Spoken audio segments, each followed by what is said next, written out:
I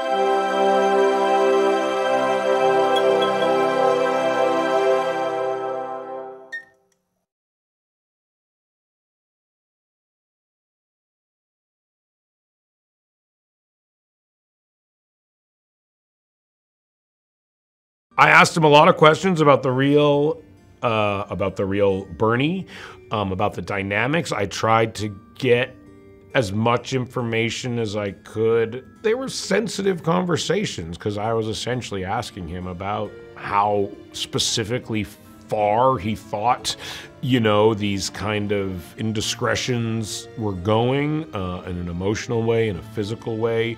And they were uncomfortable conversations at times, honestly, and things that he didn't seem to particularly want to talk about. But then often he would kind of break through, and then a whole new kind of page would be revealed. And often as we were filming things, he would run over and be like, oh, Bernie would do this all the time. Like, let's get another take where you're doing this. And it was almost like in real time, he was remembering things and putting them in the movie. And I almost think when he started, maybe he thought it wasn't going to be quite as representative of his life as he found himself being willing to make it as we were doing. I play in the film Uncle Benny is what he's called. He's introduced as Paul Dano's character, Bert's best friend and co-worker. I'm on his team of computer builders, essentially.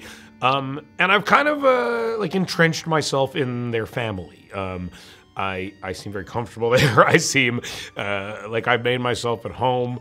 And I have a very deep, meaningful connection with the entire family, with the kids, with the siblings, the brothers and the sisters. And slowly it is revealed that, yeah, that me, that my character and, Mitzi,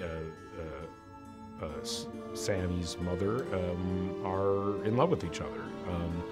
And all the complications that go along with that. It is called The Fabelmans, but at no moment while we were making the movie did it seem as though he was trying to differentiate between this family and his own. Like, I think if the movie was called The Spielbergs, it would just be a lot less accessible. And I think that's kind of what's brilliant about calling it The Fabelmans, is it allows you to project yourself and your family in the place of this family in a way that I think if it was called The Spielbergs, you wouldn't be able to. It would keep you slightly more at arm's length. It's about family. I think if you have a family, it's an interesting story. And if your family is complicated, as most are, then it's an interesting story. And it's about, to me, that's what's interesting about it. It's about navigating your family and getting to know your own family and how the humanization of your parents especially is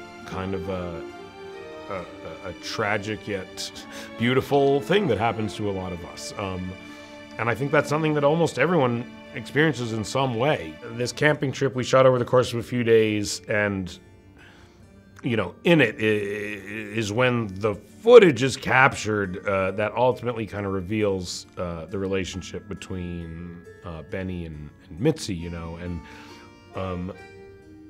and Steven filmed a lot of that stuff himself. A lot of the 8mm footage and 16mm footage, he was operating the little camera, and yeah, there were times where it seemed as though it was like a little time machine he was holding, and what he was seeing through the lens was literally bringing him back to these experiences. And it must have been very surreal because he first filmed them 60 years ago, and now he's filming recreations of them with actors he's cast, but he is literally recreating these things that he filmed, and it felt very special and strange to, again, to just see this filmmaker really trying to capture the beauty and sadness of these moments of his actual life.